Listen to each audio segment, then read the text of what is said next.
The hit Broadway musical Hamilton was filmed with its original cast long ago, and the movie is set to release on Disney Plus July 3rd.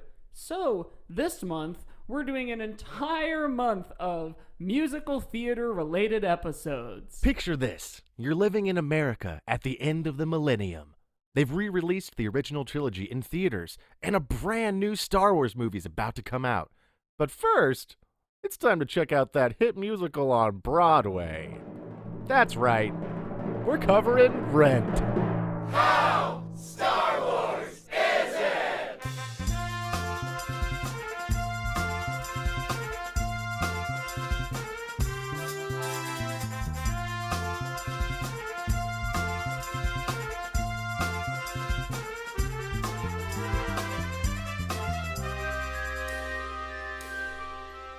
Well, hey there, Mike. Hi. And hello, dear listeners. Welcome to, what is this? Yes, hello to the listeners. What is this show? This is called How Star Wars Is It? It's a podcast. You know, the only way that you would know that is because you have it downloaded already, because it's the only one. That's right. We're the only podcast in the podcast store, and it's meager times at old iTunes. They have only one to offer. You'd think if we were the only podcast in the store, we'd be making more money. It's true. It's true. But the thing about podcasts is they give them away for free, you know? Oh, right. And so on this show, we it's called How Star Wars Is It? You heard that in the little song. We rate and review anything at all. It could be a movie, it could be a TV show, it could be a drink, it could be a season of the year. And we don't say how good or bad it is. We say how Star Wars it is. That's it's right. We're not concerned. Quality. Yes, it's about quantity of Star Wars. And Josiah and I, both being big fans of Broadway, Of the Great White Way. yeah, are both very excited that Disney Plus has pushed up their release date for the smash hit Hamilton by something like 13 months or 15 months. I think it was 15 supposed to come years? out in 2021. Oh, Yeah, 2021, 15 yeah. years.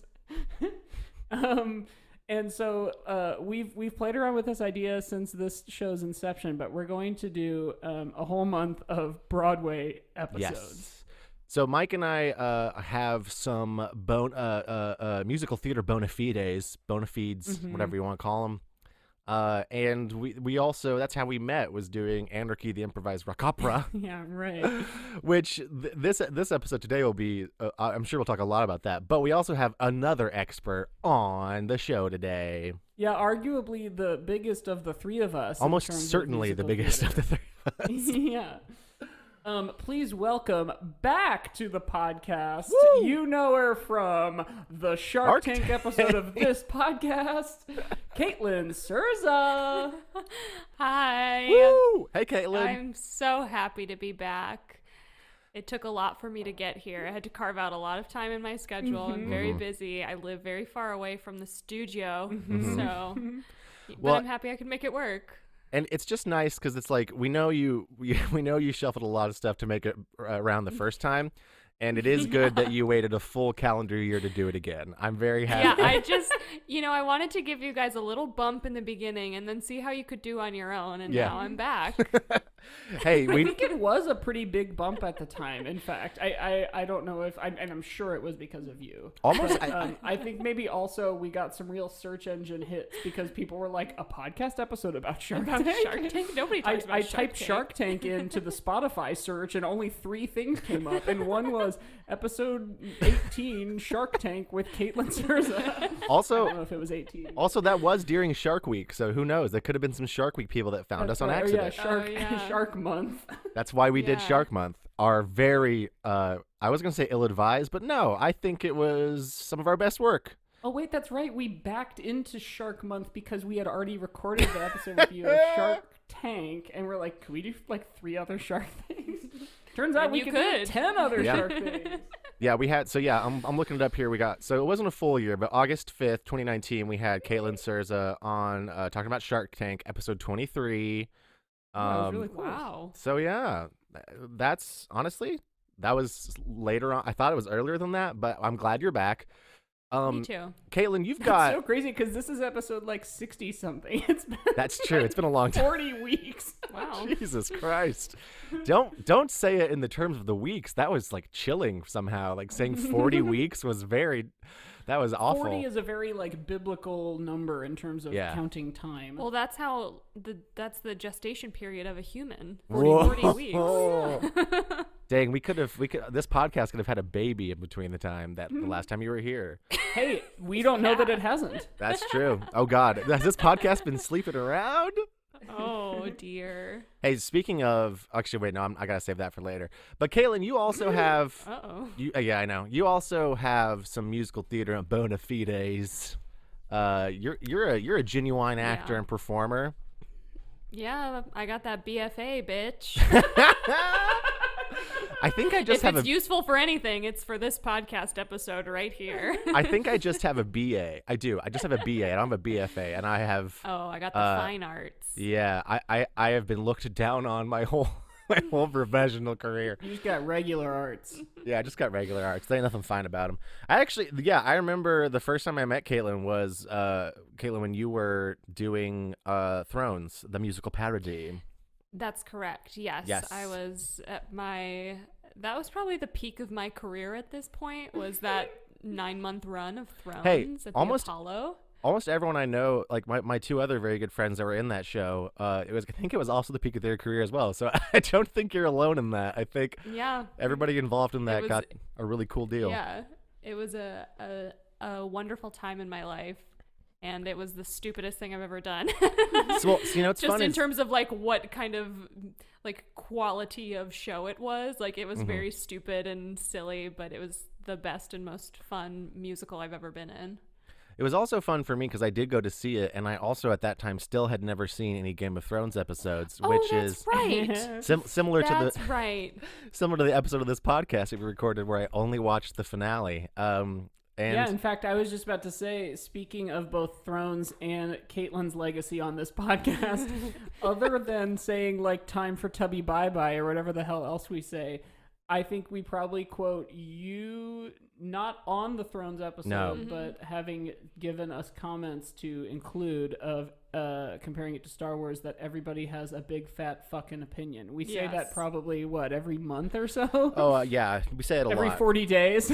Yeah, we have come back to it multiple times because it is a very accurate way to describe how people feel about Star Wars and other things that they're passionate about. And you know what really, really applies to this musical we're about to talk about. Absolutely. Everyone has a big fat fucking opinion about Rent and what's bad and good and like should have been cut and is still relevant or isn't. Like everyone has opinions about Rent. It's so true. I'm excited to talk about it. So maybe that's point number one. That's pro number one here. That's what I had. Star Wars. That's what I had written down. So let me just walk you through my Rent journey. Yeah, let's hear it. Let's all walk through our Rent journeys real quick. We will. We should. Yeah. Okay. So I saw Rent for the first. So like I have a BA, not a BFA, but in musical theater.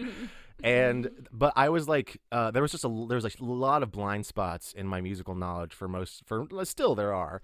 But I didn't see Rent. I just like missed out on Rent when I was growing up, probably because I was a good Christian boy and like, that kind of stuff.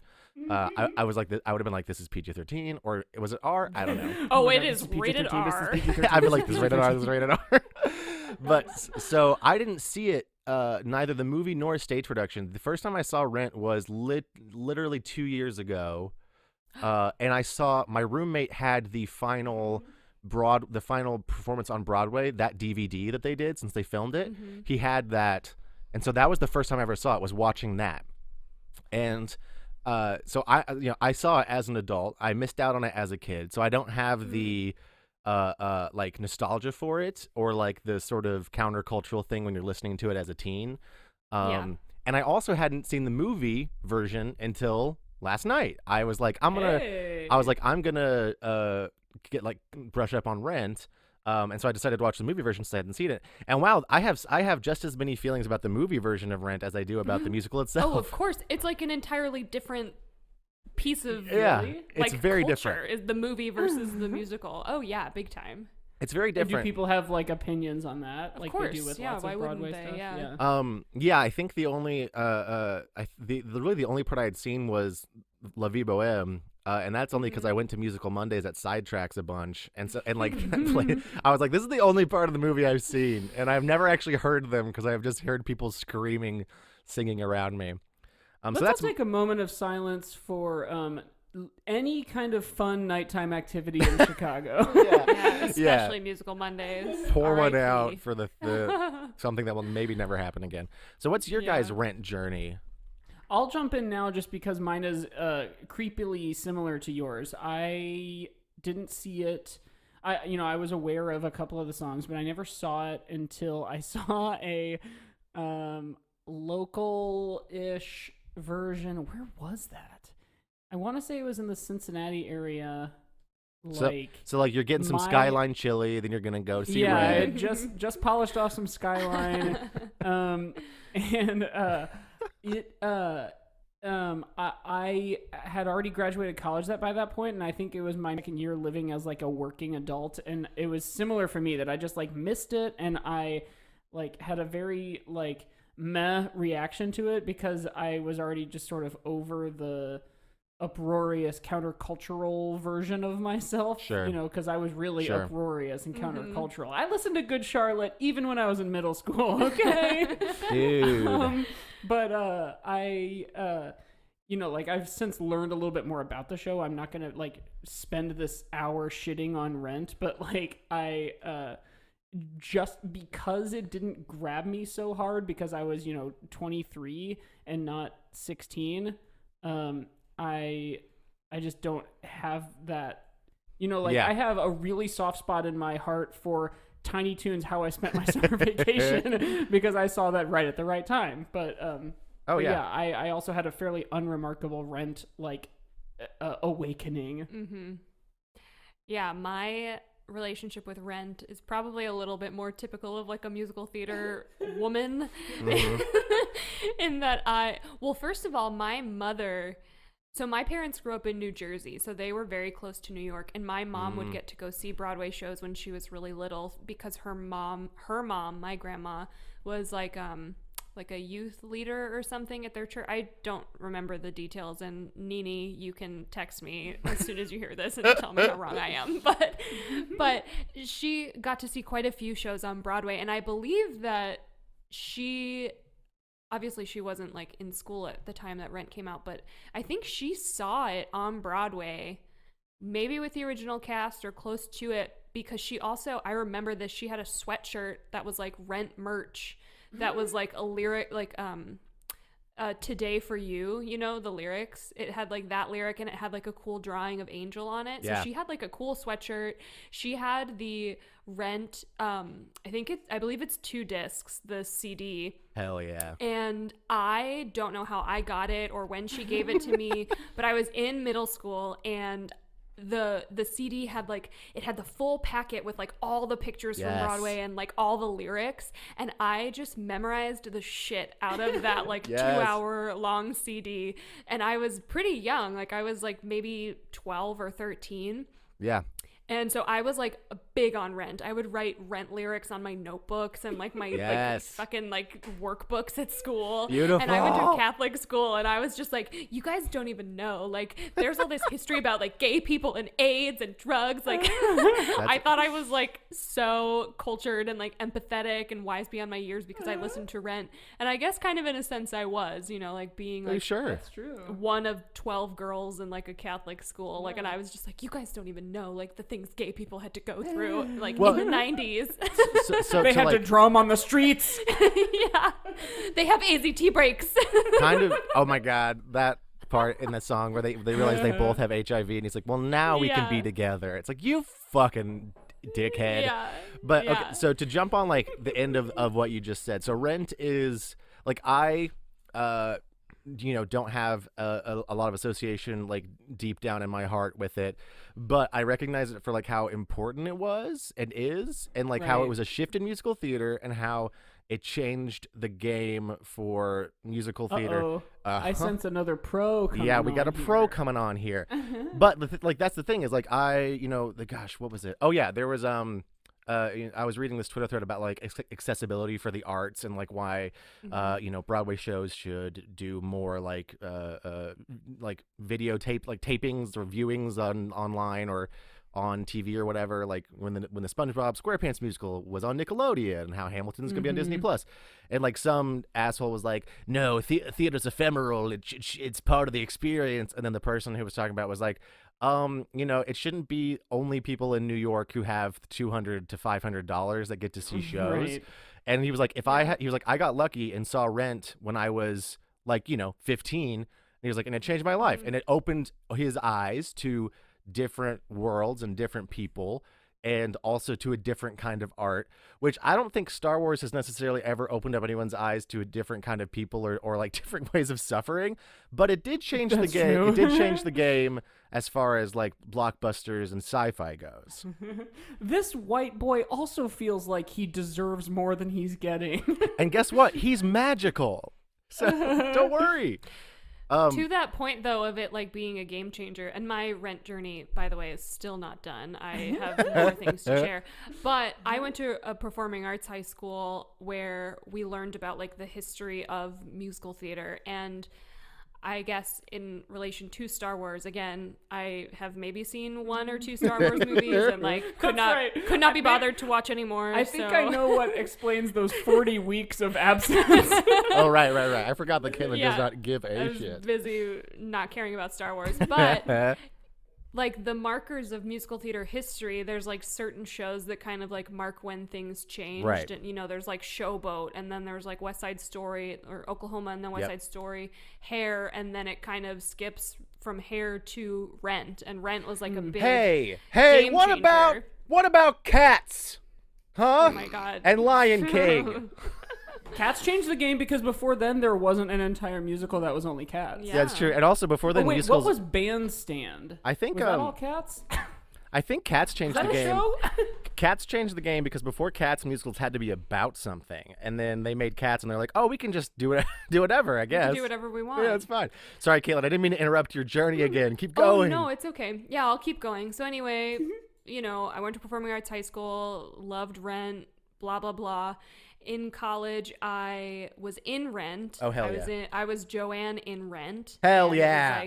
It was like the pinnacle of my college experience, and I finally got to be in Rent, which was something I thought would never happen, and it was awesome. And being in Rent gives you a whole nother appreciation for the musical itself, just like being in Cats would, because I was also in Cats in high school, and I have feelings about Cats. Well, Pippin is still one of my favorite shows, and it's just because of that. I was thinking that while I was watching it today. I was like, man, I bet if I was in Rent at some point in my life, I would fucking love it. And like, because I it looks think like that's it's true very about satisfying. Any show. Yeah. Yeah, like the couple of shows that I've been like original shows or ones that like aren't already established, like I think we the people in the shows maybe like it more than any one individual audience member. Well, and Caitlyn, so that's amazing. You played Joanne. I have to know. Wait, hold on. I'm forgetting character names. Joanne is the lawyer. The lawyer. The, like, yes. no bullshit So you had lawyer to lesbian. Yes, you had to love the worst character in the show, the most annoying character in what's her name? Maureen. I couldn't pull it out because I had Joanne in my head. Yeah. Okay. And did you both fall off the stage? So have you seen that video, Josiah? No. At the end of Take Me or Leave Me, some local or little regional kind of thing. It or looks maybe like it's it's in like a cabaret it looks or like it's in something. like a showcase or something, Yeah. like a senior And showcase. the two Amazing. women are walking off the stage, and the stage is maybe 2 or 3 steps up.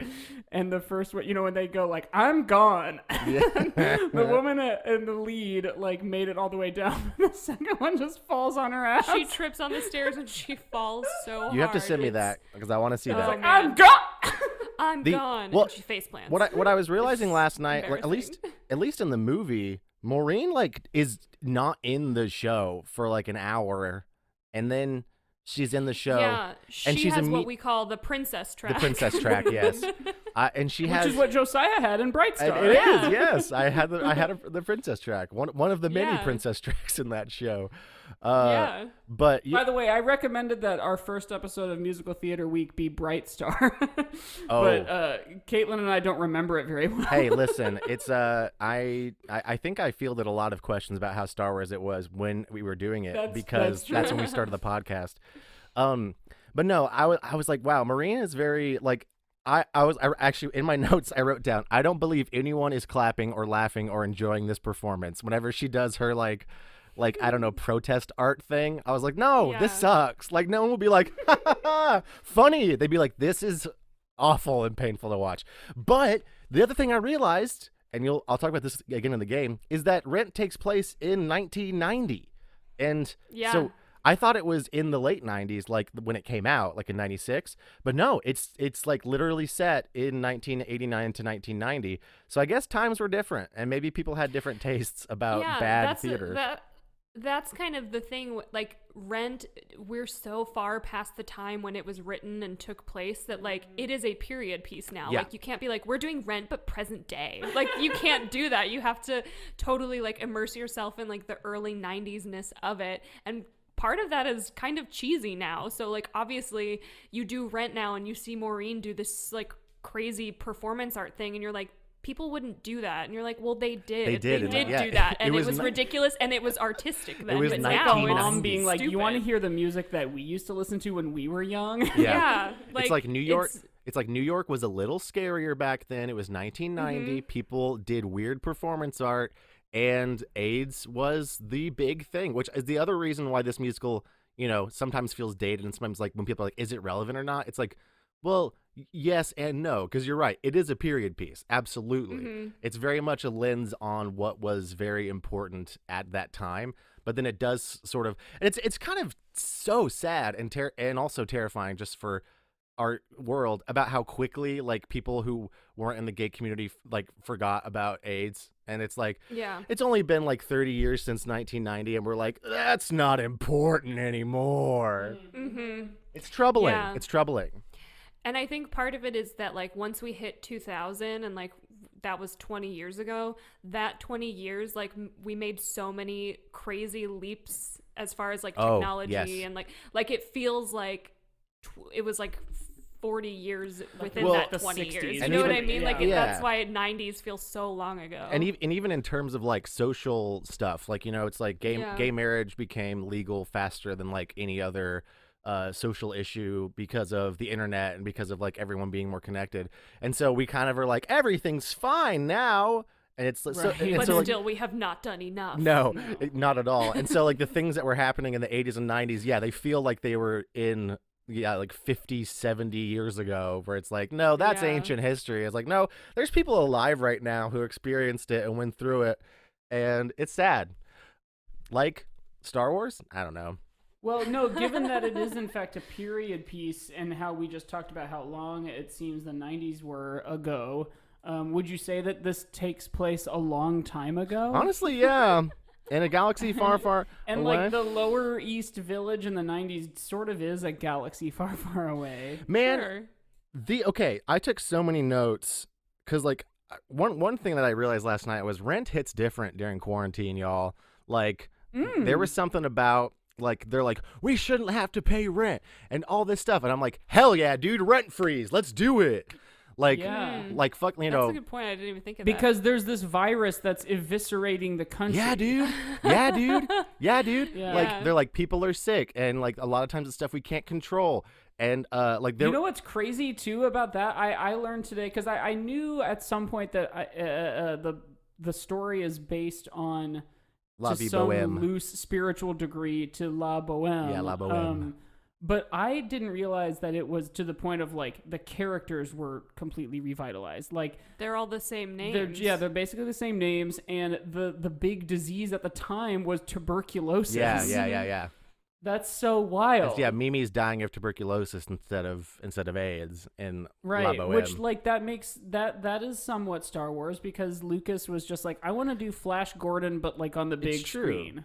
And also I think like if we're talking like auteurs and the way that like Jonathan Larson made Rent, it's a rock opera, right? Like it is an opera, but it's a rock opera, and it was sort of a redefining of the musical theater genre at that time, and also a redefining of saying like, hey, musicals can be about something serious. Like this is a serious issue, and it's like something that happened recently, and that musicals can do that. They don't have to just be escapism and pure like spectacle. Whereas sort of the opposite end of the spectrum, where George Lucas is like, hey, blockbusters can be a thing. I invented this new kind of movie, me and my friend Steven Spielberg, and movies don't have to be either completely serious or complete drivel. They can kind of be both.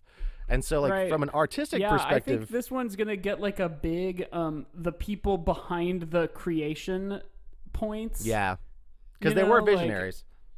Although I do, so Caitlyn, how do you feel about Tick, Tick, Boom versus Rent? What are your thoughts? Do you have any? Honestly, I've never seen Tick, Tick, Boom, and I only know a couple songs from it. So I really don't have any opinions about it. So for the uninitiated, Tick, Tick, Boom is a musical that Jonathan Larson, who wrote Rent, also wrote, but it was put together after he died, I believe, if I remember correctly. Because he died like right before Rent opened, essentially, and so Tick, Tick, Boom was other stuff he had written about this story that was, I think, originally going to be a one-man show, and then posthumously was turned into a three-man musical. I like the music a lot from Tick, Tick, Boom. I think it's got better like just standard like sort of pop songs than Rent, because Rent is way more rock opera.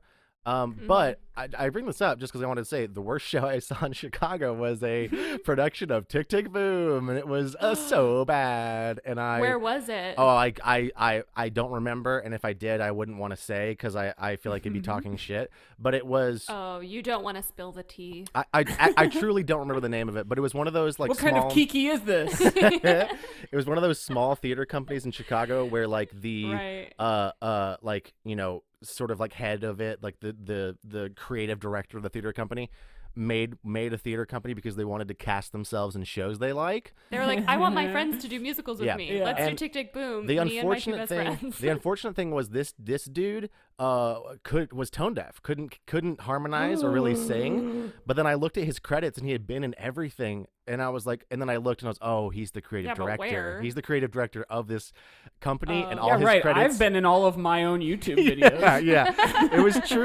It was the only time I've ever thought about leaving a show, and like there wasn't an intermission, so I couldn't sneak out. And if there had been an intermission, I think I would have left because it was truly the worst thing I've seen in my entire time in Chicago.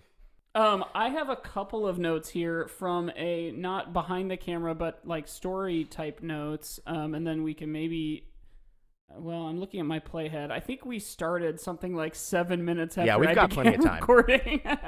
But okay, so pros that I have written down here. I'll just read them verbatim.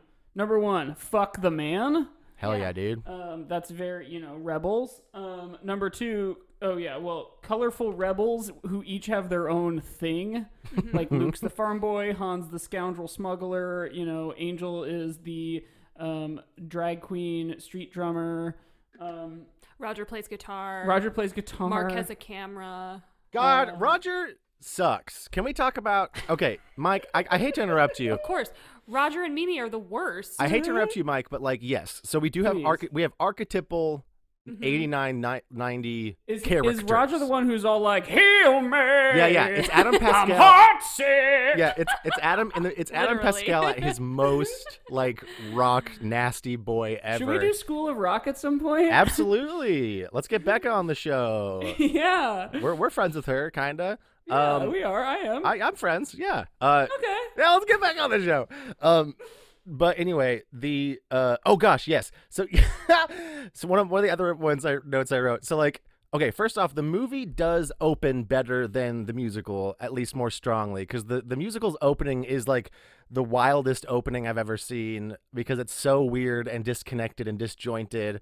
But like, I get what they're going for. Blah, whatever. Some people are like, oh, maybe there would have been more changes in previews. Who knows? Whatever. Roger is like trying to, his whole thing is like, I'm writing one great song. And he's trying to write one great song. And at the end, he's like, Mimi, it took me a whole year, but I did it. And it's not even good. It's not even that good. No, it's not. It's not better than One Song Glory. No, it's not. It's And truly so I hate disappointing that. because it's That's like, hilarious. it's like, hey, Jonathan Larson, I understand what you're going through, and I understand maybe once again, maybe there would have been some rewrites if you had, not tragically passed away. Yeah. But it is so disappointing to have his arc be like, one, I'm trying to like get over my ex who died of this tragic illness and also try to love this other person as this tragic illness, but also write one great song. And then the song he writes is like such a letdown. Because it's not great. What did it's we just... learn about That Thing You Do? That they wrote something like 80 different That Thing You Do. Well, they had people like send them samples. That's right. They were like, we need a song, a one-hit wonder, That Thing You Do, and people sent in songs, and then they narrowed it down, and then they picked the one that they liked the best. Like if you're gonna hang well, that's an entire movie. But if you're gonna hang like an entire character's arc around writing one great song, like it needs to be like decent. Yes. Well, that's the thing I think. Didn't it go like this? There's a guy named Fred, and he's got a pair of slacks. Ooh, Fred's got slacks. Yeah, that's Remember it. that? Remember that when the devil... What? Oh, wow. Have you not seen What are you? the SNL Mike. Best of Will Ferrell when he wants to just write one great song? No. Oh, no. It's some country guy. Oh, man, you got to see that sketch. It's like a Oh, freaking Garth classic. Brooks It's like with more Garth- cowbell level classic. Yeah, Garth Brooks and the Devil. Yeah. Yeah, okay. That's coming back to me now. So I'll go ahead and cut that. Anyway, so Yeah, Mike... that was embarrassing for you, Mike. I was embarrassed. okay, Like sweating. to bring it back, I think what's interesting about all these characters in Rent is they are all archetypes in a way, and they all also don't have much, like, once you dig down past that archetype thing, you're like, what else is there about you? I had that problem today reading the synopsis because I have seen the show before and I just wanted to reread it and I was like, wait, now which one is this guy? Yeah, well, and I think that's the thing with Star Wars too, right? Because you have these blank slate archetypes, and I think that's why Rent hits hard for people, because you can put yourself onto the like musical, any of them, yeah. which but is at why the same Luke. time, that's a lot of main characters. Like that's It like is a lot of eight main main characters. characters, and you're like, I can't care about all of you the same. Right. No. Also, like, the movie was so interesting because it was so inconsistent of, like, they couldn't decide if they wanted it to be, like, a real rock musical movie where they're, like, letting them sing in the camera and, like, doing a musical, or if they wanted it to be, like, montages where they were singing over, like, as a soundtrack. And just the inconsistency and dissonance between those two things going back and forth all the time, I was like, oh, man, this is... all these, and some of the songs in Rent are like, I'll go to some of the songs in Rent. I'm like, whatever. Some of them I'm like, I'll go to bat for this fucking song. It's great. It's one of the best. It's so good. Right. And then some of those really good songs are entirely neutered in the movie because of the way, like, they're portraying it on screen, and it's very disappointing. Yeah, I can't remember super clearly what exactly they changed in the movie. I just remember that they changed the timeline of it, which I really hated, because I can't remember which way it happens. Like, Well, like say it, all, and I'll tell all you the, which one. the Christmas stuff, doesn't it all like happen? So What did they do in the movie? They like messed up the timeline between Christmas and New Year's or something. So in Christmas, so like it starts at Christmas in 1989, and then like it ends around Christmas. Angel dies on Halloween, and then it goes like they go to Angel's funeral, and then like Roger's like, I'm gonna go to Santa Fe, and then they all come back in time for like Christmas and New Year's or something, I think. I don't know. I just watched it, and I am already questioning whether what I just said was right. I have no idea. But yeah, it is a lot of main characters to worry about, and it's a lot. It's sort of a convoluted. Also, okay, you guys, we're all artists here, right? Sure. It's such a, and it is once again a period piece thing, because the idea that like even Mark is like, no, I can't go work for the man doing like video production for the man. It's like, dude, you're getting paid to do the thing you like to do, and you can still do your passion projects on the side. Because almost every artist that I know currently is like, I would love to do what I like to do, and have it be my passion. Like, I would love that to be my living, but I will definitely settle for like doing something that's not as artistically fulfilling if I'm getting paid, and then still being able to do the artistically fulfilling thing on the side. Like, well, and they probably just didn't need to worry about getting paid because their like gift to the earth, Benny, was footing their bills. Yeah, Benny is painted as the villain, and I think like as you mature, you're like, oh man, this guy just wants his friends to pay him back. This guy's shelling out thousands of dollars for them. Well, and like in the beginning too, Benny's like, hey guys, I have this really cool thing where I'll give you a job. I have a whole basically. building. Yeah, he's like, I have a whole building where it'll be like studio apartments downstairs or whatever, and then like upstairs it's like an art performance space where you can do whatever the fuck you want. Just like, move out of this old building and like pay me rent from that last year, and we can start this new thing. And they're like, fuck you, dude. Too corporate for me, bro. You want us to pay you for our home? And it's like, that's literally every artist's dream, is to be like, oh, a space where I can live and work with all my friends. And they're like, no, dude, you sold out, man. It's so mean. And I wonder if part of that is like the time that it was written. Like, I've never been to New York in the late 80s, so like I don't know what it was like should try it. to be an artist there. Yeah, hey, it's crazy. I mean, I have no idea, but I don't know if that's like part of the time period, or if it's just like growing up and like not having this fantasy of what an artist is, you know?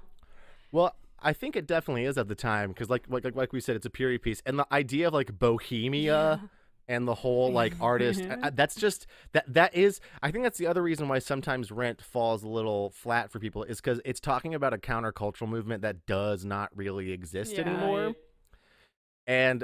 But because it is so recent, it does feel like hard to grasp. Whereas something like Hair is like, oh right, yeah, like the hippies. You know, like it's almost become a caricature, and like we haven't quite gotten there with at how like dark and scary the 80s and 90s were with the AIDS crisis. You know, like it hasn't become a cute caricature yet. Right.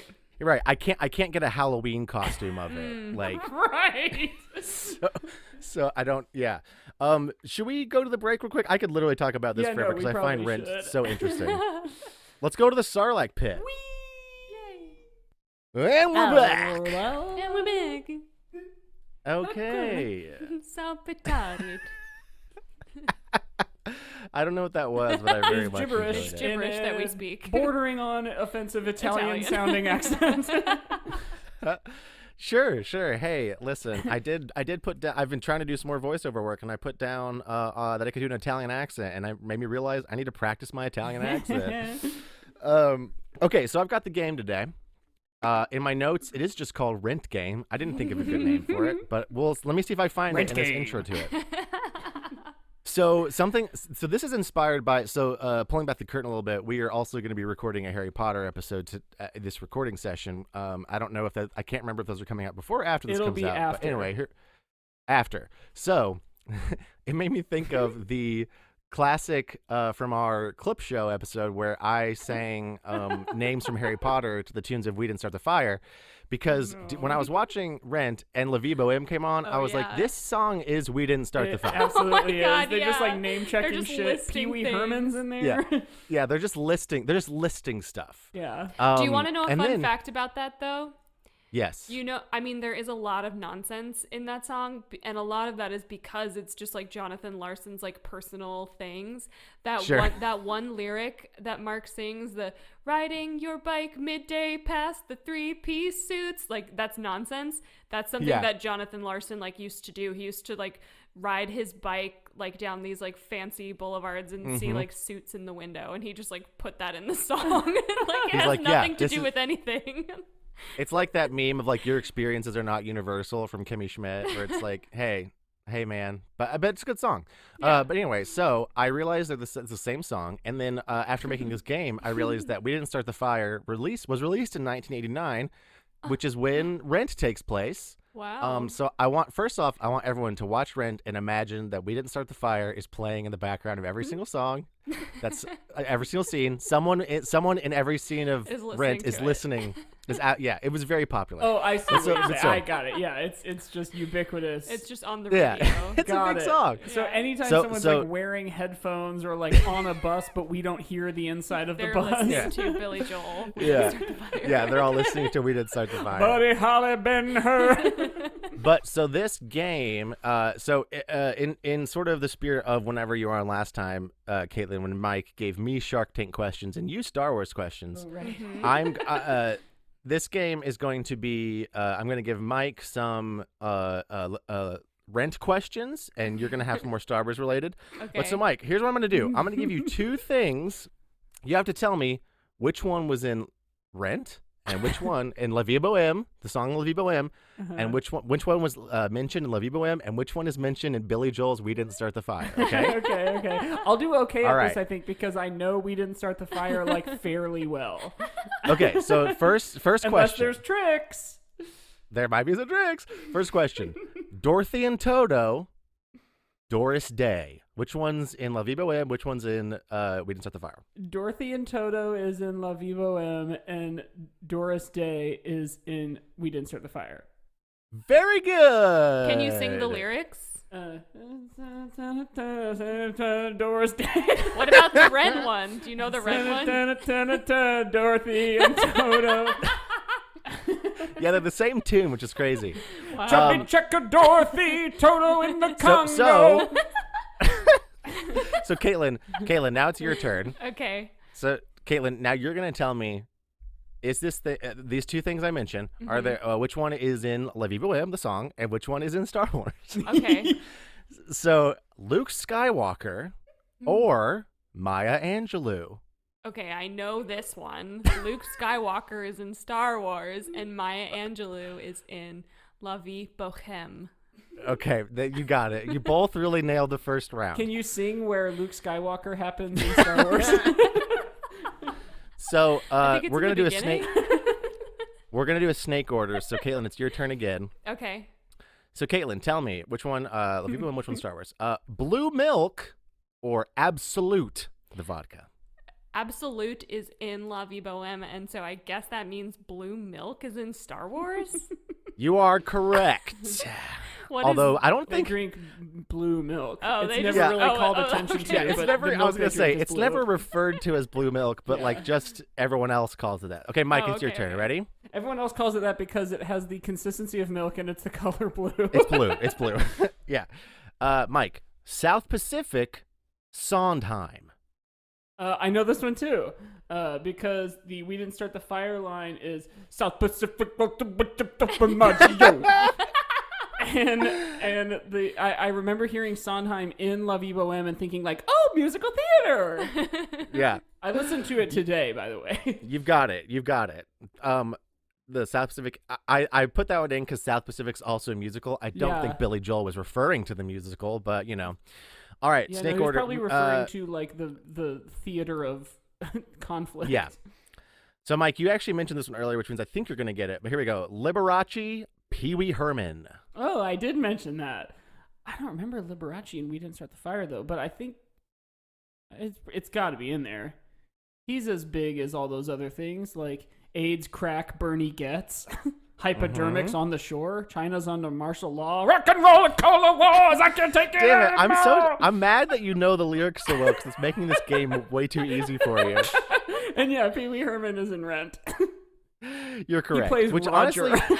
honestly, it's on it. Yes, yeah. Pee Wee Herman actually was had a stint on Broadway. It's kind of strange that Liberace is the one that's in We Didn't Start the Fire and not in La Vie Boheme because it feels more La Vie Boheme than That's Pee Wee true. Herman. But whatever. Yeah, that's a good point. Yeah, you really walked into it here, man. I listened to that song today, and I listened to We Didn't Start the Fire every morning before beginning class all 4 years of high school. Jesus Christ. No, that's a I joke. didn't know. Well, now I know for the future. Okay, well, so Caitlyn, Yeah. Tatooine, The Village Voice. Okay, I know Tatooine is a Star Wars thing. Someone's from there. It's a planet. Luke Yeah. Skywalker. Okay, yeah. He's from Tatooine. And you know what they drink there? Blue milk? Yeah. Blue milk. And the village voice is in La Vie Boheme. You got it. You got it. Okay. What? Caitlyn, ecstasy, death sticks. Okay, ecstasy is in La Vie Boheme, and death sticks, I guess, are in Star Wars. Is that what people call lightsabers? Cigarettes. It should be what people call lightsabers. What? Lightsabers. Yeah, you did. You said it. You said it. Except for All right, little Mike. Annie, he calls it a laser sword. Mike, Hemingway, Gertrude Stein. I actually don't have this one at the ready. Finally. I'm going to say, if you're not tricking me, I'm going to say Hemingway is We Didn't Start the Fire and Gertrude Stein is La Vie Boheme. You got it. Yes! Good job. Okay, next one. Birth Control, the Sex Pistols. Birth Control, We Didn't Start the Fire, Sex Pistols, La Vie Boheme. Yeah, you're right. ABC. It's also, once again, also it's the things in reading the lyrics of We Didn't Start the Fire today, I was like, what is he talking about? Like birth. He's just like I was doing like, birth like control? pop culture world history from like 1950 to like It's 1989. just In so fact, strange. Okay. So we had like a day in my freshman year of high school. We were in like I don't know what kind of history class it was. My guess is it must have been U.S. history, but no, that's not true. It was world history, but it's before you get into junior or senior year where like no, never mind. Just it was world history. Okay. Cut all of that out. Cut everything I've said out since the break. And we like listened to We Didn't Start the Fire, and our teacher was like, "Did you notice any words?" Like we had done like a lot of the 20th century at that point, and he's like, "Did you notice China's He's under like, hey. martial law?" Okay, whose turn is it? My Hemingway- turn. Okay, Caitlyn, Kurosawa, George Lucas. Kurosawa is in La Vie Boheme, and I think George Lucas is just in Star Wars. You're right. You got it. Yeah. He That one plays was Baron too Papanoidea. All right, Caitlyn, this one, I mean, you know the song. You were in the show, so these are easy for both of you, which I'm disappointed in myself. So here we go. Carmina Burana or Duel of the Fates? Which one's Carmina which? Burana was in La Vie Boheme. Uh-huh. And what was the other one? The Duel of the Fates? Duel of the Fates, yeah. The Duel of the Fates was in Star Wars. That's hilarious because the songs are like, Carmina is that song, right? Yeah. Yes. It's that Yeah, song. Carmina. So, you know what's funny is I actually sang Carmina. Yeah. Oh, Fortuna. Yeah. I sang Carmina Burana twice in high school. Well, once in high school and then once in college. Both time in high school it was with the college choir, and then in college choir it was with the high school choir.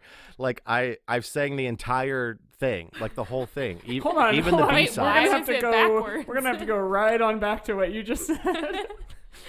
Okay. Were you doing like when I a was 21 Jump Street kind of thing? No. So in high school, our choir in high school got to sing with the college choir. We got to sing Carmina Burana because they were doing like a big thing where it was the entire like whatever it's called, a symphony of it, like the whole thing. Because Carmina Burana's not just that one song. There's a lot of songs in Carmina Burana. And some of them fucking slap. And there's one about a goose. There's one where like it's like a tenor and he's like jokingly sounding like a goose. It's hilarious. And then when I was in college, dude, it's so funny. And then in college, I did the same thing, but I was in the college choir that time, and then the high schoolers were getting to sing with us. That's and it was Carmina funny. Burana Full again. circle. So it's wild. Yeah, it was beautiful. So okay, Mike, your turn. Langston Hughes, Malcolm X. Langston Hughes is La Vie Boheme. Malcolm X is We Didn't Start the Fire. You got it. Okay, Mike, this is your... Oh, no, here we go. I think this is your second to last one. Okay. Yoga, hula hoops. Hula hoops, Castro. It's a no-go. Hula hoops, We Didn't Start the Fire. And whatever the other thing you said is the other one. Yoga, Star Wars. So, Caitlyn, yogurt or Yoda? Yogurt is in La Vie Boheme. It's right after yoga, I think. Mm-hmm. To yogurt, to yoga, to rice and beans and cheese. Wow, same line. And Which then means Yoda is in Star Wars. that Caitlyn, you were so close. Actually, yogurt is in Spaceballs, which is actually one of Mel Brooks' characters in Spaceballs. I was gonna I'm jokingly so sorry. say that, but I'm really glad that you got her on that one. Yeah, I'm so Caitlyn, you were so close to having a perfect score in this game. I'm so sorry. Damn it. Mike, to finish it out, Dylan, Beatles. Wait, say the first one again. I didn't hear you. Dylan, Dylan. like Bob Dylan. The Beatles, like the Beatles. Well, and We Didn't Start the Fire, he says British Beatlemania. I don't think he says Dylan, though. So I'm gonna... I know there's something twisted going on here. I'm gonna say that neither is in neither? You are so close. So he does say Beatlemania, but neither song mentions the Beatles by name. Doesn't say the Beatles, but both songs actually mention Dylan, like Bob Dylan. Like they both reference Dylan. Wow, I don't remember Bob Dylan and We Didn't Start the Fire. Yeah, it's just because they just say Dylan. That's the thing, is both the songs just say Dylan. Oh, and funny. I was going through the lyrics to see what were the, if there was any You ran them through similarities. your like AI machine learning thing. So the two things that I could find, there might be more. They both mention Dylan, and they also both mention AIDS, but that's just sad and not as fun as that they both Sure. mention Bob Dylan. So I wanted to end it with Bob Dylan, and you guys aced my game. Yay! Congratulations. Good job, Mike. You too, Caitlyn. Thank you. You guys are so good. I didn't know you were both experts in the thing that I was making you answer At whenever I songs made that this are just game. miscellaneous words. Yeah, just lists. Just listing things. Listalaneous. Should we get back into Is This Thing Star Wars? I have a couple more on my notes, but it's literally 3 bullets.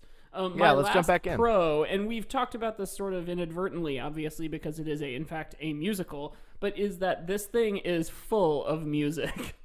That's true. It is. That's one of our like Jam-packed. classic go-to Star Wars things. Is like beautiful, recognizable bangers. Okay.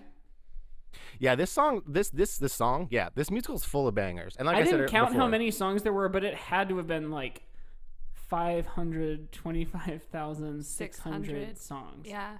there was this joke I was doing a while. Who was doing it? I can't remember if I stole it from someone or not, but it made me laugh every time where they go 525,000 minutes and like just not putting 600 in there. And for some reason, it killed me, and I stole it from them. And so sometimes I'll go around being like 525,000 minutes. And I saw a meme or whatever, it might have been on Twitter, that was like, if you don't know how many minutes are in a year, you're straight. Yeah, I saw that too. It's so true. I did a show a couple of years ago called the One Day Show because I am lazy and wanted to get my friends together bright and early on a Sunday morning, and we wrote a sketch show that day and then performed it that night. And our like opening sketch was someone going to the gym and like sitting down at a bench press and putting in their headphones and starting to like lift and just sort of humming like and then another person entered and then they started doing like tricep curls and they're also humming it, and it's at the same point in the song, and then eventually everybody's on stage mumbling at like a 1 out of 10 volume without really ever saying any words to the song, and then once everybody's on stage they all go cups of coffee. And then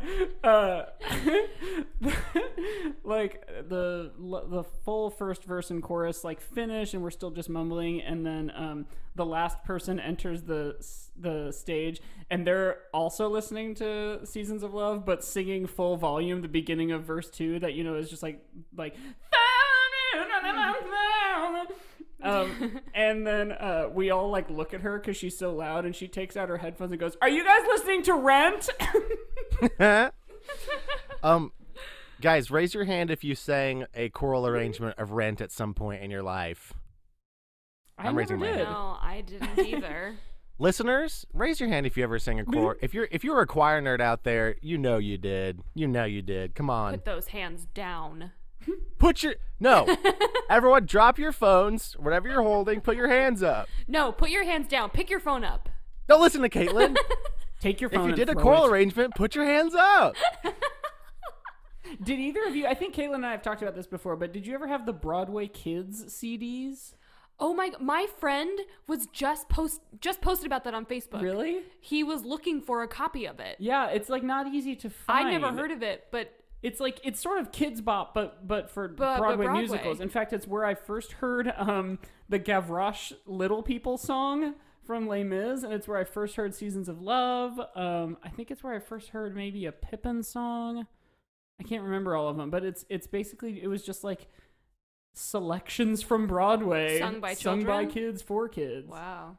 So to sort of Caitlyn, you mentioned like you got the like rent CD when you were young, like so, to sort of like give you my sort of beginning of my musical theater journey was my family went to see, probably when I was like 9 or 10, we went to see the touring production of June-sical the musical.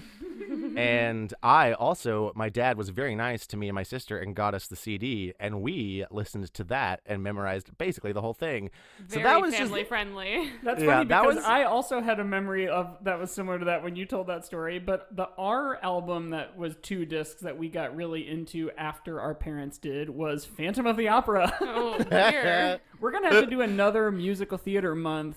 We absolutely will, because you know what else? Again, before the next 40 weeks have lapsed. Yes. You know what else I have never seen an actual production of is Phantom of the Opera. I only saw the bad movie with Gerard Butler. Me neither. I haven't seen that movie, but I've seen it in theaters like twice, I think, as a kid. I've never seen Here's the any thing. of it. I'm because like people like to hate on Phantom, especially the musical theater snobs. And I like to try to be a very open and welcoming musical theater person, because like whatever you like, it's fun. Is that like whatever? But like I know that if I saw Phantom like on stage, I'd probably cry like a baby because I've seen Wicked, the touring production of Wicked 3 times. Wicked is not my favorite musical, and I don't even think it's in my top 10. Like, it's good, and I recognize, I like appreciate it. Also, sort of a game changer as far as like sort of the mark of modern just modern like mass musical appeal.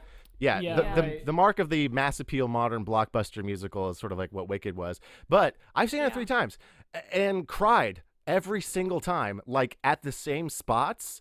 And like, once again, not my favorite. Like, I don't go back to it and listen to it, but I've seen it 3 times, and every time I cry like a baby. So I know that if I saw Phantom, I'd weep. That's just something about, like, people like to be shitty about really commercialized things, but it's like, you know what? When you're in that theater and like you're seeing it and it's happening to you, like, you don't give a fuck how cheesy and corny it is. You're there and you're experiencing it, and it's special to you. Which I think is a Star Wars thing too, maybe? Yes. I was just about to say that, like, Star Wars is absolutely something that is like the most commercial thing in the world, and yet and people love to shit on it. And people love to shit, and yet you can still get very emotionally attached to the story. And like, I'm pretty sure I cried in Force Awakens when Han died. Like, I think I did. I don't remember if I did or not. I'll never see it. My only other 2 notes I have here were both cons, and they're both spiritually similar to one another. The first one is Star Wars is completely and utterly sexless. Like, there would never be an HIV crisis in the Star Wars galaxy because no one's ever kissed. No. Well, two people have kissed, and it's one time. It's a brother and his sister, and then it's that sister and her like husband / boyfriend, and they're the only ones that have ever done it. And no one kissed in Episode 9 because they never made that movie. Yeah, it was so strange. And then my other one was just language. Yeah, a lot of dirty Wars words. Doesn't have much of the dirty words. Han says, "I'll see you in hell" at one point. Christian hell. To the Christian hell. I'm so glad you. They have Jesus. Yeah. Wow. I'm so glad you mentioned that because it made me think of another random like thing in my notes. So Anthony Rapp is a darling. The other weird thing about the movie version is that a lot of these people weren't playing these characters. Yeah, they were at this time in their lives. Yes, they were already like they were too old because they had been doing it 10 years before. I saw that on Wikipedia. It was like they made a movie in like 2005, which is 10 years later, and it said almost all of the actors came back to reprise their roles. They were all too old. Most of the main cast was from the Broadway production, and most of them were too old because they're like the oldest of them. Well, I don't know about the oldest of them, but like in the show, it's like okay, these people are like 20s, maybe 25, like. Mimi is 19. Yeah, Mimi says she's 19, I'm 19, which then raises some questions later age. when she says that she had a thing with Benny 2 years ago. Because you're like, okay, so you were 17?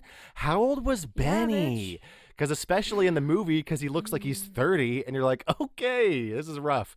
But anyway, I think the oldest is probably Collins, and he's probably like 26. Yeah, because he's like, I think they're all early 20s. Yeah, they're supposed to be early 20s, and they don't look like it in the movie.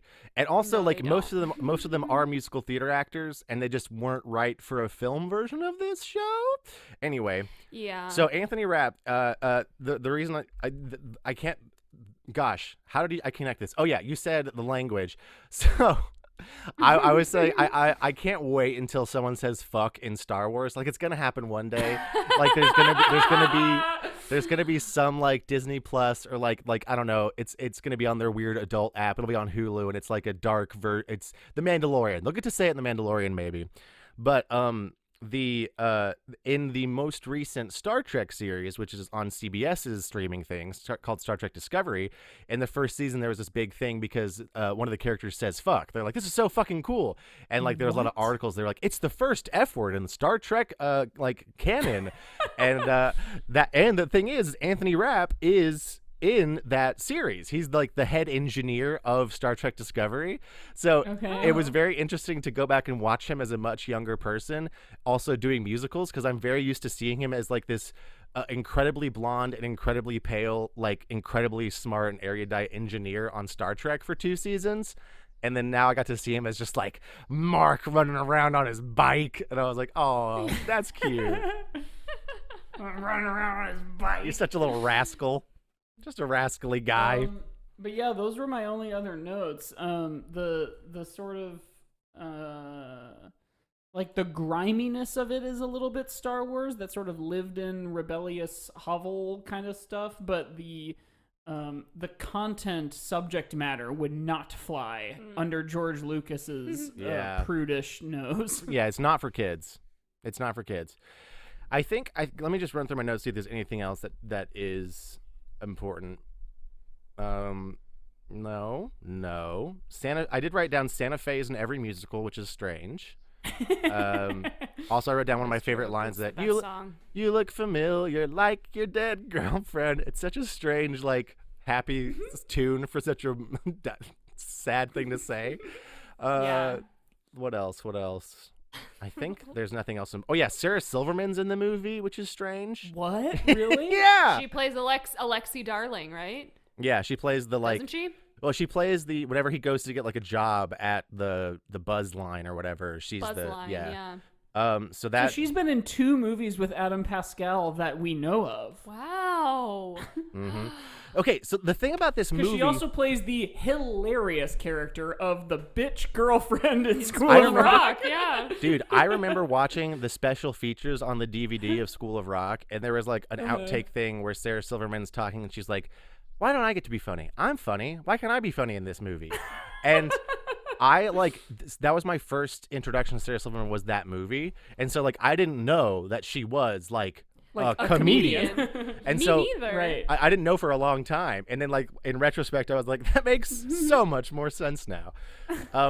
Okay, my last thing, and this is a pro, I think, is that what I literally wrote down is, God, this movie sucks and is great, and this musical is bad but also good. And like I think that's the thing about Rent, both the stage production and the movie, is that it is wildly inconsistent, and also like your mileage will vary depending on who you are and what time you're in your life that you're absorbing it, which I think is also Star Wars, because Star Wars is incredibly wildly inconsistent, and if you miss Star Wars, you miss it. and like you don't, if like You can't jump into it. Yeah, Caitlyn's never watched it and is not going to. Is not going to.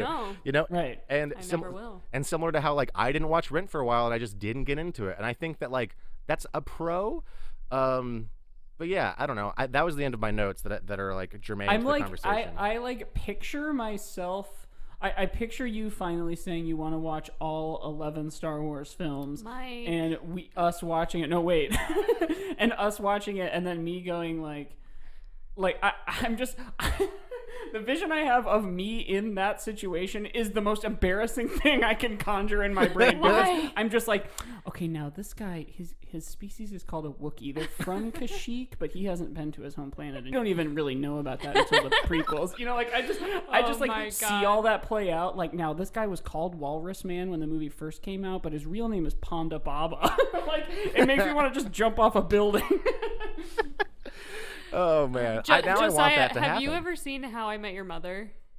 Yes. Has Mike told Most you? of it. Has Mike told you about when I showed him that scene of Ted Mosby showing his girlfriend Star Wars? No, he has not told me this story. Do you remember that scene? I do remember that scene. I believe yes. Well, Mike has never seen How I Met Your Mother, and for a while he was like kind of like not pressuring me or badgering me, but just being like, "Are you sure you don't want to watch Star Wars?" And I'd be like, "Yeah, I don't want to watch it." And then I found that clip on YouTube of Ted Mosby showing his girlfriend Star Wars and how he keeps like doing that thing that you just said of being like explaining all this shit and like watching her watch the movie. And then she comes back and she's like, "Yeah, I loved it, blah, blah, blah." And Ted's like, "Oh my God, I'm so excited." And then she turns to, what's that guy's fucking name? Jason Segel. Yeah. And Marshall. Yeah. Marshall and he's Lily, like, "Did you really like it?" And she's like, "No, I hated it." She was like, "I don't understand, like, why, like, there's this big bear that they're walking around with, and like he makes a noise and they all go, 'Good idea, bear, let's try that.'" Like, that's how I feel about Star Wars. Is I'm just like, I don't get it, I never will. You can't make me watch it, and that's all. And I'm not going to, because that version of me is so embarrassing in my head.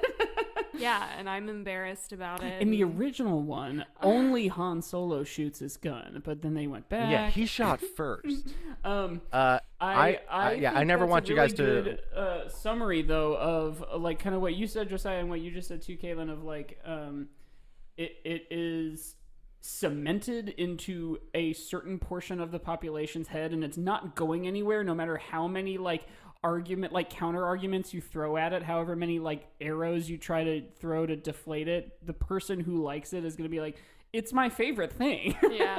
Yeah. I think. Well, so look, should we rate it then? We're running a little long. I think so. Yeah. Let's try to rate it. Okay, I'm gonna do. Gosh, I'm trying to think of something funny that's like a little prop or something in this, but I feel like they're all like HIV/AIDS related, which is tragic.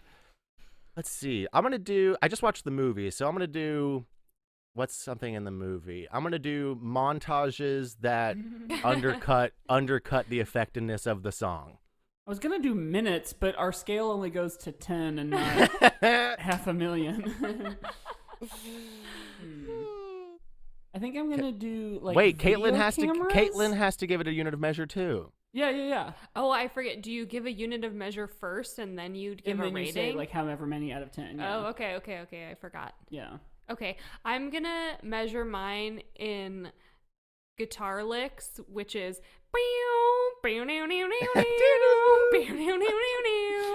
Wait, guys, you know what? I just actually thought about it, and why don't we measure it in love? You know what I mean? I was thinking that too. I was like, it could be in. Oh, I'm gonna do cups of coffee. Yeah, I thought you were going to. That's why I didn't say it. How did I miss that? Yeah, I'm gonna. I'll change mine to laughter and strife. All right. Wait, should I pick one from Seasons of Love too? Knowing though that you also are giving measuring those guitar licks. I'll measure it in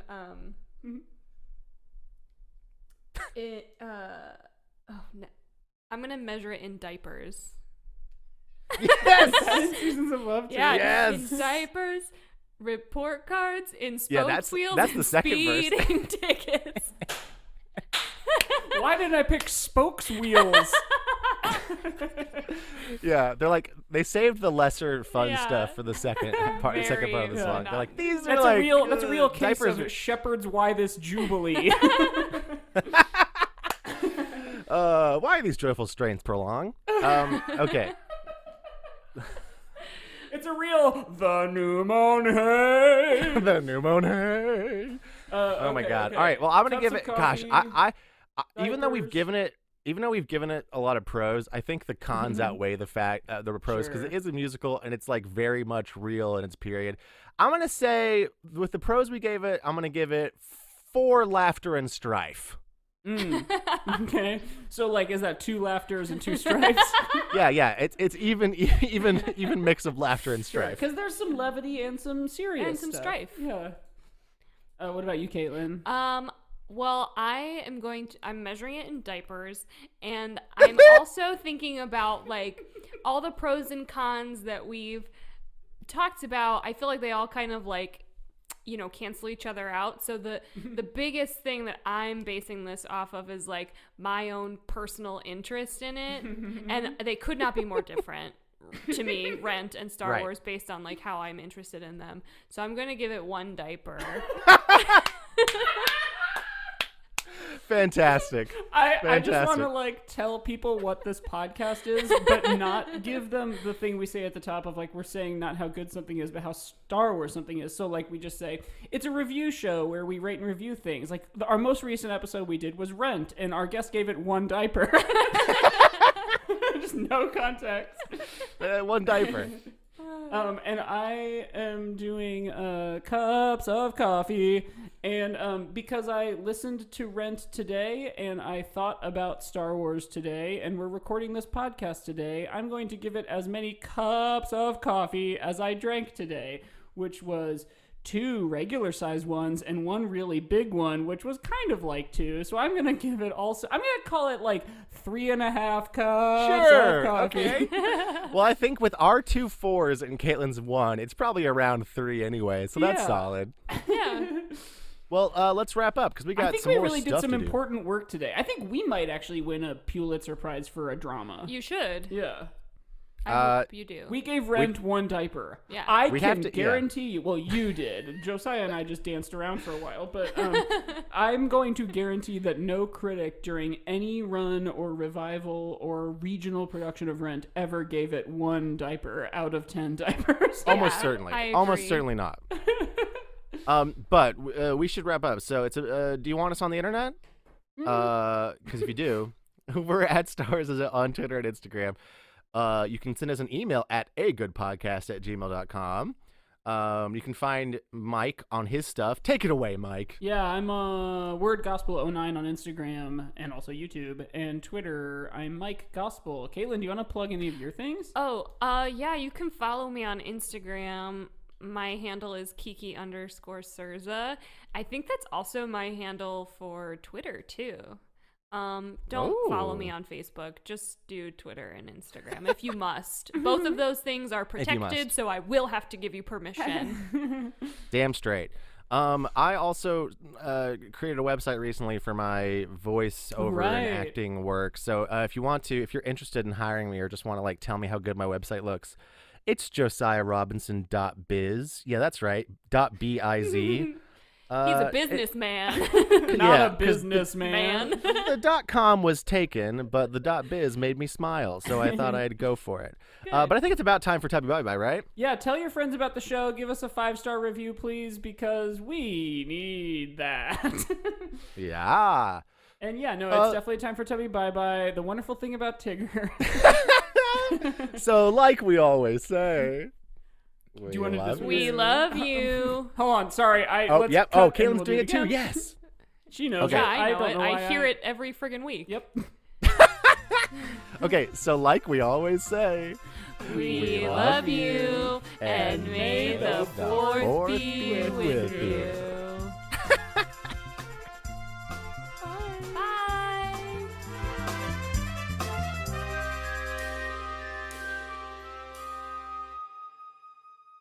In diapers, report in cards. diapers, in diapers, and only diapers.